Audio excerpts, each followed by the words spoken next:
പ്രിയപ്പെട്ട മുഅ്മിനീങ്ങളെ, നമ്മുടെ കേരളത്തെ സംബന്ധിച്ചിടത്തോളം ഈ അടുത്ത കാലത്തായി പാമ്പ് കടിയേറ്റുള്ള മരണം നമ്മൾ പല വാർത്തകളിലായി വായിച്ചു, നമ്മൾ കണ്ടു. എന്നാൽ ഈ അടുത്തും ഇപ്പോൾ കഴിഞ്ഞ ദിവസമൊക്കെ ഈ പാമ്പ് കടിയേറ്റുള്ള മരണം വീണ്ടും അധികരിക്കുകയാണ്. ഒരു വീട്ടിൽ പാമ്പ് ഒന്നല്ല രണ്ടല്ല 3 പ്രാവശ്യം അവരുടെ ബെഡിൻ്റെ താഴെ വന്നു, അതുപോലെ അടുക്കളയിൽ വന്നു. അങ്ങനെ വാർത്തകൾ നമ്മൾ വായിക്കുന്നവരാണ്. ഇതുമായി ബന്ധപ്പെട്ട പഠനങ്ങൾ നടത്തിയവർ പറയുന്നു 5 തരത്തിലുള്ള വീടുകൾ, ഈ 5 തരത്തിലുള്ള വീടുകളിൽ എന്തായാലും പാമ്പുകൾ വന്നിരിക്കും. അള്ളാഹു കാത്തിരക്ഷിക്കട്ടെ. അപ്പോൾ ഏതാണ് ഈ 5 തരത്തിലുള്ള വീടുകൾ? നമ്മുടെ വീട്ടിൽ പാമ്പ് വരാതിരിക്കാൻ എന്താണ് ചെയ്യേണ്ടത്? എന്തൊക്കെ കാര്യങ്ങളാണ് ശ്രദ്ധിക്കേണ്ടത്? നമ്മൾ പലപ്പോഴും നിസ്സാരമാക്കി കാണുന്ന പല കാര്യങ്ങളുമുണ്ട്.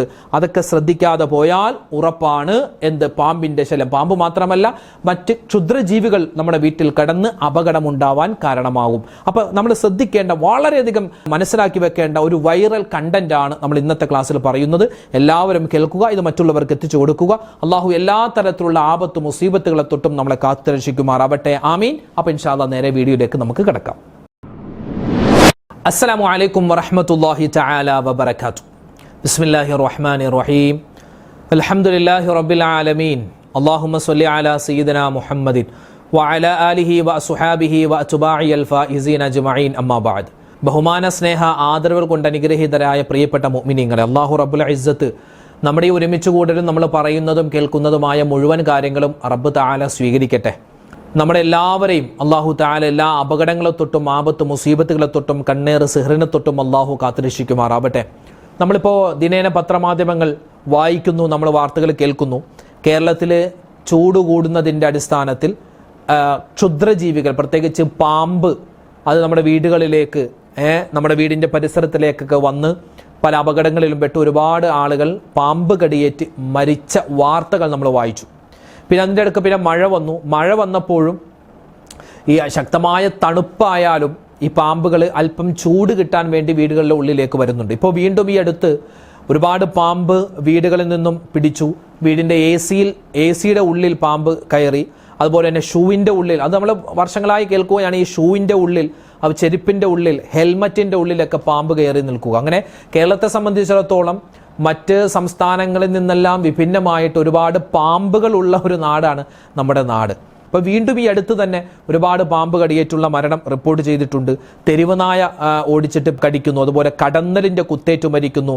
അങ്ങനെ ക്ഷുദ്രജീവികൾ, നമുക്ക് ഉപദ്രവകരമായ ജീവികൾ അവയുടെ ഉപദ്രവം കൊണ്ട് അവയുടെ കടിയേറ്റ് മരിക്കുന്ന ഒരുപാട് വാർത്തകൾ നമ്മൾ ദിനേന ഇപ്പോൾ വായിച്ചു കൊണ്ടിരിക്കുകയാണ്. ഇവിടെ നമ്മൾ മനസ്സിലാക്കാനുള്ളത്, ഇപ്പോൾ ഡോക്ടർമാരും അതുപോലെ തന്നെ പാമ്പ് നിരീക്ഷകരൊക്കെ പറയുന്നത് 5 തരത്തിലുള്ള വീടുകൾ, 5 തരത്തിലുള്ള വീടുകളിൽ വളരെയധികം സൂക്ഷിച്ചോ, പാമ്പ് വന്നിരിക്കുമെന്നാണ്. അള്ളാഹു കാത്തിരക്ഷിക്കട്ടെ. 5 തരത്തിലുള്ള വീട്, വെറും പാമ്പല്ല, വിഷമുള്ള പാമ്പുകൾ വന്നിരിക്കുമെന്നാണ്. കേരളത്തിൽ ഒരുപാട് ഇനം പാമ്പുകളുണ്ട്. പക്ഷെ ആ പാമ്പുകളിൽ ഏകദേശം 4ഓ 5ഓ ഇനം മാത്രമാണ് വിഷമുള്ള പാമ്പുകൾ. ആ വിഷമുള്ള പാമ്പുകളാണ് പലപ്പോഴും നമ്മുടെ വീടിൻ്റെ ഉള്ളിലേക്കൊക്കെ കടന്നു വരിക. അപ്പം അതുകൊണ്ട് വളരെ സൂക്ഷിക്കുക. 5 തരത്തിലുള്ള വീടുകളിൽ എന്തായാലും പാമ്പ് വന്നിരിക്കും. അള്ളാഹു കാത്തിരക്ഷിക്കട്ടെ. ആമീൻ. ഒന്നാമത്തെ ഏത് വീടാണ്? വീടും പരിസരവും വൃത്തിയായി സൂക്ഷിക്കാത്ത ആളുകൾ താമസിക്കുന്ന വീടാണ്. വീടിൻ്റെ പരിസരത്ത് ചപ്പ് ചവറൊക്കെ കൂട്ടിയിടുക. അതുപോലെ തന്നെ വീടിൻ്റെ പരിസരത്ത് ഈ അടുക്കള ഭാഗത്തോ അല്ലെങ്കിൽ ബാത്റൂമിൻ്റെ ഭാഗത്തൊക്കെ ഇങ്ങനെ ഈ കാട് പിടിച്ച് കിടക്കുക, അല്ലെങ്കിൽ വിറകുകളൊക്കെ ഇങ്ങനെ വലിച്ചു വാരിയിട്ടേക്കുക, ഓലകൾ ഇങ്ങനെ അടുക്കി ഇങ്ങനെ വെച്ചേക്കുക, അതുപോലെ തന്നെ കല്ലുകൾ, ഓടുകൾ, അതൊക്കെ ഇങ്ങനെ ഒരു അലക്ഷ്യമായിട്ട്, ഒരു ഉപയോഗശൂന്യമായിട്ട് ഇങ്ങനെ ഇട്ടിരിക്കുന്ന പല സ്ഥലങ്ങളിലും ഈ പാമ്പുകൾ കയറി ഇരിക്കാൻ സാധ്യത ഉണ്ട് എന്നാണ്. നമ്മൾ വളരെയധികം ശ്രദ്ധിക്കണം. ഒരിക്കലും നമ്മുടെ വീടിൻ്റെ പരിസരത്ത് ചപ്പ് ചവറൊന്നും കൂട്ടിയിടരുത്. ഇപ്പോൾ വേനൽക്കാലമാണല്ലോ, പെട്ടെന്ന് കത്തിക്കോളും. അതുകൊണ്ട് ചപ്പ് ചവറൊക്കെ അടിച്ചു കൂട്ടിയിട്ട് ഒരു എല്ലാ ദിവസവും ചെയ്യണമെന്നില്ല, ഒരു 3 ദിവസം കൂടുമ്പോൾ ഒരു പ്രാവശ്യം, അല്ലെങ്കിൽ ആഴ്ചയിൽ 2 പ്രാവശ്യമെങ്കിലും ചപ്പ് ചവറൊക്കെ ഇങ്ങനെ കൂട്ടിയിട്ടിട്ട് അവിടെ തീ കൊടുക്കുക, അത് കത്തിച്ചേക്കുക. അങ്ങനെ ആ ഒരു കത്തലിൻ്റെ സ്മെല്ലും അതുമൊക്കെ ആകുമ്പോൾ തന്നെ പാമ്പിൻ്റെ ശല്യം കുറയുമെന്നാണ്. പിന്നെ ഈ കാട് പിടിച്ചിരിക്കുന്ന സ്ഥലങ്ങൾ, അതൊക്കെ ഈ പുല്ലിൻ്റെ ഇടയ്ക്കുന്ന ഒരു അല്പം തണുപ്പ് കിട്ടും, അവിടെ ആ തണുപ്പ് പ്രതീക്ഷിച്ച് ഈ പാമ്പുകൾ വരുമെന്നാണ്. അതും ശ്രദ്ധിക്കേണ്ടതുണ്ട്. പിന്നെ ഈ വിറകുകളൊക്കെ അടുക്കി സൂക്ഷിച്ച് സുരക്ഷിതമായി വെക്കുക. അതിങ്ങനെ അലക്ഷ്യമായിട്ടാൽ അവിടെയും പാമ്പിൻ്റെ ശല്യം ഉണ്ടാവാൻ സാധ്യതയുണ്ട്. അപ്പോൾ ഓലകളൊക്കെ അത് നമ്മൾ എന്ത് ചെയ്യുക, എപ്പോഴും ഒരു അനക്കമുള്ള ഒരു സ്ഥലമായിരിക്കും. നമ്മുടെ വീടും പരിസരവും എന്ന് പറഞ്ഞാൽ ഒരു ആളനക്കം എപ്പോഴും ഉണ്ടായാൽ അത് നല്ലതാണെന്നാണ്. ആ കാര്യം പ്രത്യേകം ശ്രദ്ധിക്കണം. പിന്നെ പ്രത്യേകം ഉമ്മമാരൊക്കെ ശ്രദ്ധിക്കേണ്ട ഒരു കാര്യമുണ്ട്. അതായത് നമ്മുടെ വീടിൻ്റെ ഫ്രണ്ടിലും അടുക്കള ഭാഗത്തൊക്കെ ഈ ഒരു സാധനം ഇത് കണ്ടോ, നമ്മുടെ നാട്ടിലൊക്കെ പറയുന്ന തടുക്ക്, നിങ്ങളുടെ ഭാഗത്ത് എന്താണ് പറയുന്നത്, തടുക്കെന്നാണോ? ഇത് നമ്മുടെ ഈ അടുക്കള ഭാഗത്തൊക്കെ നമ്മൾ ഇടും. അപ്പോൾ അതിപ്പോൾ നമ്മൾ ഈ പുറത്തുനിന്ന് അകത്തേക്ക് കയറി, അകത്തുനിന്ന് പുറത്തേക്ക് കയറിയപ്പോൾ അതിന് ചെറിയ നനവ്, പ്രത്യേകിച്ച് അടുക്കള ഭാഗത്ത് നനവ് വരാൻ സാധ്യത, ഈ സാധനത്തിന് നനവ് വരും. ഈ നനവ് വരുമ്പോൾ രാത്രി കാലങ്ങളിൽ ഇത് ചിലപ്പോൾ ചില വീടുകളിൽ ചാക്ക്, ഈ ചണച്ചാക്കുണ്ടല്ലോ, ചാക്ക് ഇങ്ങനെ മടക്കിയാൽ, അല്ലെങ്കിൽ ചിലപ്പോൾ ചില തുണികളൊക്കെ, ചില ഈ ഇതുപോലെ തുണികളൊക്കെ, പഴയ തുണികൾ, ആ തുണികളൊക്കെ ചിലപ്പോൾ ഇങ്ങനെ വിരിച്ചിട്ടിട്ടുണ്ടാകും താഴെ തറയിൽ. അപ്പം അതിൻ്റെ താഴെയൊക്കെ പാമ്പ് വന്നിരിക്കാൻ സാധ്യതയുണ്ട്, ചുരുണ്ടുകൂടിയിരിക്കും. നമ്മൾ അറിയില്ല, രാവിലെ വാതിൽ തുറന്നിട്ട് അതിൽ ചവിട്ടും, പലപ്പോഴും കൊത്ത് ഏൽക്കാൻ സാധ്യതയുണ്ട്. അതുകൊണ്ട് ആ കാര്യം പ്രത്യേകം ശ്രദ്ധിക്കുക. തടുക്ക്, അതുപോലെ തന്നെ ഈ തുണികളൊക്കെ ചാക്കൊക്കെ വിരിച്ചിട്ട് അതിൽ അങ്ങനെ ചവിട്ടുമ്പോൾ പ്രത്യേകം ശ്രദ്ധിക്കേണ്ടതുണ്ട്. അതിൻ്റെ അടിയിൽ ഇതുപോലുള്ള ജീവികൾ ഇല്ല എന്ന് ഉറപ്പുവരുത്തേണ്ട ബാധ്യത നമുക്കുണ്ടെന്നാണ്. ഇനി രണ്ടാമത്തെ വീട്, ശ്രദ്ധിക്കേണ്ട വീട്, വെള്ളം കെട്ടി നിൽക്കുന്ന അവസ്ഥ ഉണ്ടാവാൻ പാടില്ലെന്നാണ്. ഇപ്പോൾ പുതിയ പണിയുന്ന വീടുകൾ എന്നൊക്കെ പറഞ്ഞാൽ വേസ്റ്റ് വെള്ളം ഉണ്ടല്ലോ, നമ്മളിപ്പോൾ അടുക്കളയിൽ നിന്നും പാത്രമൊക്കെ കഴുകുന്ന, അല്ലെങ്കിൽ വാഷ് ബേസിനിൽ കൈ കഴുകുന്ന ആ വെള്ളമെല്ലാം ഒന്നിച്ചൊരു കുഴൽ കൊടുത്തിട്ട് ഒരു ചെറിയ ടാങ്ക് പണിതിട്ടുണ്ടാകും. അത് നമ്മുടെ ഭൂമിയിലേക്ക് മണ്ണിലേക്ക് ഇറക്കി വെച്ചിട്ടുണ്ടാകും. അതിലേക്കാണ് ഈ പൈപ്പ് പോകുന്നത്. അത് സ്ലാബ് വെച്ച് മൂടിയിട്ടുണ്ടാകും. പുതിയ വീടുകളിൽ പ്രശ്നം ഉണ്ടാകുന്നില്ല. എന്നാൽ പഴയ വീടുകൾ, പഴക്കമുള്ള മുമ്പ് പണിതിട്ടുള്ള വീടുകളിലൊക്കെ നമ്മൾ അങ്ങനെയല്ല. നമ്മുടെ ഈ അടുക്കള വേസ്റ്റ് വെള്ളം എല്ലാം പോയി നമ്മുടെ പറമ്പിലേക്ക്, നമുക്ക് അത്രയധികം നമ്മൾ ഉപയോഗിക്കാത്തൊരു പറമ്പിലേക്കോ അല്ലെങ്കിൽ വീടിൻ്റെ ഒരു സൈഡിലേക്കോ ആയിരിക്കും ഈ കുഴൽ പോവുക. ആ കുഴലിൻ്റെ അവിടെ അറ്റം ഇങ്ങനെ തുറന്നിരിപ്പുണ്ടാകും. അപ്പോൾ അതിലൂടെ ഇങ്ങനെ വെള്ളം ഇങ്ങനെ പോകും. പക്ഷെ പലപ്പോഴും ആ ഭാഗം ഇങ്ങനെ നനഞ്ഞിട്ടുണ്ടാകും. വെള്ളമൊക്കെ ഇങ്ങനെ പാത്രം കഴുകുന്ന വെള്ളമൊക്കെ അവിടെ പോയിട്ട് ചില ദുർഗന്ധം ഉണ്ടാകും. അവിടെ ഇങ്ങനെ വെള്ളം കെട്ടി നിൽക്കുന്നുണ്ടാവും. ആ തണുപ്പ് കിട്ടാൻ വേണ്ടി പാമ്പുകൾ അവിടെ വന്നിട്ട് ഈ കുഴൽ കാണുമ്പോൾ കുഴലിൻ്റെ ഉള്ളിലൂടെ അതിങ്ങനെ വന്ന് പലപ്പോഴും സിങ്കിൽ, അതുപോലെ തന്നെ ഈ ബാത്റൂമിൽ, ടോയ്ലറ്റിലൊക്കെ പാമ്പ് വരാനുള്ള കാരണം ഇതാണ്. അത് കുഴലിലൂടെ ഉള്ളിലേക്ക് വരും. അപ്പം അതുകൊണ്ട് അവിടെ പ്രത്യേകം ശ്രദ്ധിക്കേണ്ടതുണ്ട്. അവിടെ നമ്മുടെ എപ്പോഴും ഒരു ശ്രദ്ധ ഉണ്ടാവണം.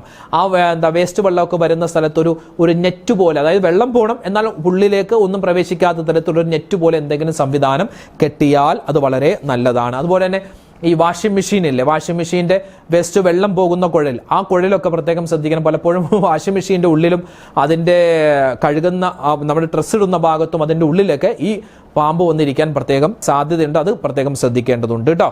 അപ്പോൾ ഇതൊക്കെ നമ്മൾ ശ്രദ്ധിക്കേണ്ട രണ്ടാമത്തെ കാര്യമാണ്. മൂന്നാമത്തേത്, അതായത് ജനലും വാതിലൊക്കെ എപ്പോഴും ഇങ്ങനെ തുറന്നിടുന്ന വീട്. ഇപ്പോൾ ചൂടുകാലമാണല്ലോ, ഇപ്പോൾ എല്ലാ വീട്ടിലും ഫാൻ സംവിധാനമൊക്കെ ഉണ്ടാവുക എന്ന് പറഞ്ഞാൽ അസാധ്യമാണ്. എത്രയോ പാവപ്പെട്ട ആളുകളുടെ വീടുണ്ട്. അള്ളാഹു എല്ലാവർക്കും ഖൈറ് ബറക്കത്ത് കൊടുത്ത് അനുഗ്രഹിക്കുമാറാവട്ടെ. ആമീൻ യാ റബ്ബൽ ആലമീൻ. ചില വീടുകൾ എന്നൊക്കെ പറഞ്ഞാൽ ചിലപ്പോൾ വാതിലടച്ചാലും ജനലടച്ചാലും അതിൽ ചെറിയ ഹോളൊക്കെ ഉണ്ടാകും.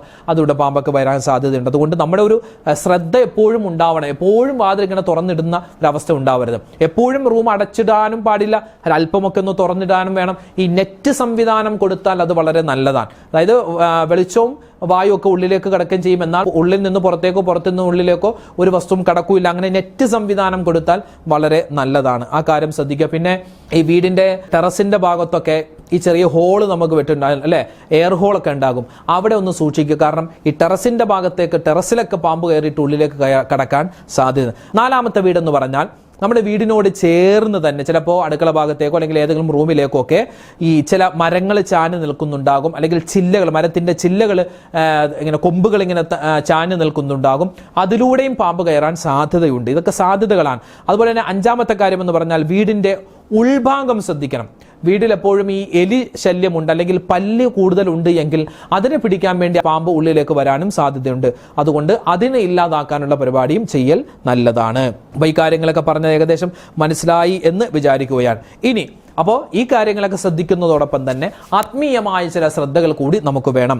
അതായത് മഹാന്മാരായ പണ്ഡിതന്മാർ നമുക്ക് പറഞ്ഞു തരുന്നു, അപകടകരമായ മൃഗങ്ങൾ അല്ലെ, തെരുവനായ, അതുപോലെ ഒരുപാട് മൃഗങ്ങൾ, അപകടകരമായ ചില മൃഗങ്ങളുണ്ട്, വിഷമുള്ള കീടങ്ങളുണ്ട്, വിഷമുള്ള പാമ്പുകളുണ്ട്. അതിൽ നിന്നെല്ലാം സംരക്ഷണം കിട്ടാൻ വേണ്ടി ഓതേണ്ട ഒരു ആയത്തുണ്ട്. അത് ഏത് ആയത്താണെന്നറിയോ? പരിശുദ്ധമായ ഖുർആനിലെ സൂറത്തുൽ ഹൂദ് ഉണ്ട്. സൂറത്തുൽ ഹൂദിന്റെ 56-ാമത്തെ ആയത്താണ്. സൂറത്തുൽ ഹൂദിൻ്റെ 56-ാമത്തെ ആയത്ത്. അതായത് മഹാനായ ഹൂദ് നബി അലൈഹിസ്സലാത്തു വസ്സലാം തൻ്റെ ജനങ്ങളോട് പറഞ്ഞ ചില വാക്കുകളാണത്. ഹൂദ് നബി അലൈഹിസ്സലാം തൻ്റെ ജനങ്ങളോട് പറഞ്ഞ ചില വാക്കുകളാണ്. ഏതാണത്? ബിസ്മില്ലാഹിർ റഹ്മാനിർ റഹീം.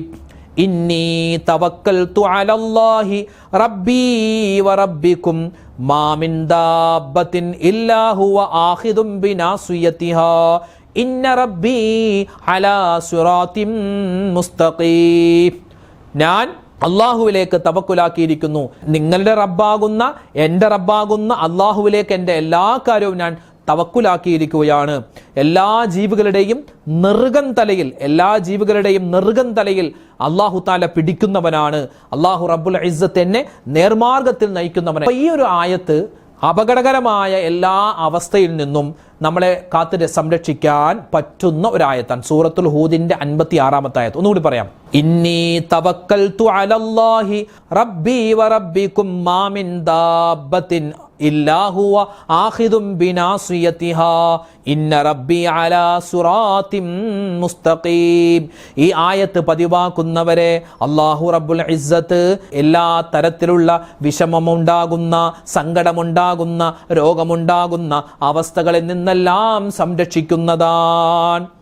ഇത് ചൊല്ലേണ്ട രൂപം, ഇത് രാവിലെ സുബ്ഹി നമസ്കാരത്തിന് ശേഷവും മഗ്രിബ് നമസ്കാരത്തിന് ശേഷവും 3 പ്രാവശ്യം വീതൽ ചൊല്ലലാണ് വേണ്ടത്. എല്ലാ ഉപദ്രവകരമായ ജീവികളിൽ നിന്നും കാവൽ കിട്ടാൻ ഈ ആയത്ത് പതിവാക്കുന്നതോടൊപ്പം തന്നെ നമ്മൾ നേരത്തെ പറഞ്ഞ 2 ക്യാപ്സൂളുകൾ, 2 ഗുളികകൾ, 2 മരുന്നുകൾ. ഏത്? ബിസ്മില്ലാഹില്ലദീ ലാ യദുറു മഅസ്മിഹി ഷൈഉൻ ഫിൽ അർളി വലാ ഫിസ് സമാഇ വഹുവസ് സമീഉൽ അലീം. ഇതൊന്ന്. 2 അഊദു ബികലിമാത്തില്ലാഹി താമ്മാതി മിൻ ശർരി മാ ഖലഖ്. അപ്പോൾ ഈ 2 ദിക്റുകളും ഇൻഷാ അല്ലാഹ് എല്ലാ ദിവസവും മഗ്രിബ് നമസ്കാരത്തിന് ശേഷവും സുബഹി നമസ്കാരത്തിനും ശേഷവും പറയുക. നമ്മുടെ മക്കളോട് ഇത് പ്രത്യേകം പറയാൻ ഉണർത്തുക. കാരണം നമ്മളെക്കാളൊക്കെ കൂടുതൽ നമ്മുടെ വീടിൻ്റെ പരിസരത്തൊക്കെ ഓടി നടക്കുന്ന നമ്മുടെ ചെറിയ മക്കളാണ്. അവ കുഞ്ഞു മക്കളാണെങ്കിൽ ഈ ആയത്തും ഈ 2 ദിക്റൊക്കെ പറഞ്ഞ് നമ്മുടെ മക്കളെ മന്ത്രിക്കുക. അതോടൊപ്പം തന്നെ വലിയ മക്കളാണെങ്കിൽ അവരോട് ഈ കാര്യമൊക്കെ പറഞ്ഞു കൊടുക്കാൻ പ്രത്യേകം ശ്രദ്ധിക്കുക. അൽഹംദുലില്ലാഹ്, അല്ലാഹു റബ്ബുൽ ഇസ്സത്ത് എല്ലാവിധത്തിലുള്ള അപകടങ്ങളെ തൊട്ടും ആപത്ത് മുസീബാത്തുകളെ തൊട്ടൊക്കെ നമ്മളെ കാത്തുരക്ഷിക്കുമാറാവട്ടെ. ഒരുപാട് പേര് ഇതുപോലെ പ്രയാസത്തിലായി ഹോസ്പിറ്റലിൽ കഴിയുന്നു, വീടുകളിൽ കഴിയുന്നു. അള്ളാഹു എല്ലാവരുടെയും പ്രയാസ പ്രശ്നങ്ങൾ സങ്കടങ്ങൾ മാറ്റിക്കൊടുക്കുമാറാവട്ടെ. എല്ലാവിധ അനുഗ്രഹങ്ങളും അള്ളാഹു തആല നമുക്ക് തരട്ടെ.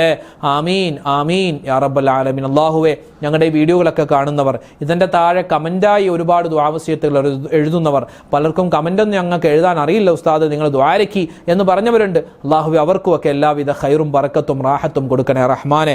എല്ലാവരെയും നീ അനുഗ്രഹിക്കണേ അല്ലാ. ആമീൻ യാ റബ്ബൽ ആലമീൻ. ഇൻഷാ അല്ലാഹ് നാളെ നമുക്ക് മറ്റൊരു വീഡിയോ ആയിട്ട് കാണാം. അതുവരേക്കും അസ്സലാമു അലൈക്കും വറഹ്മത്തുള്ളാഹി തആല വബറകാതുഹു.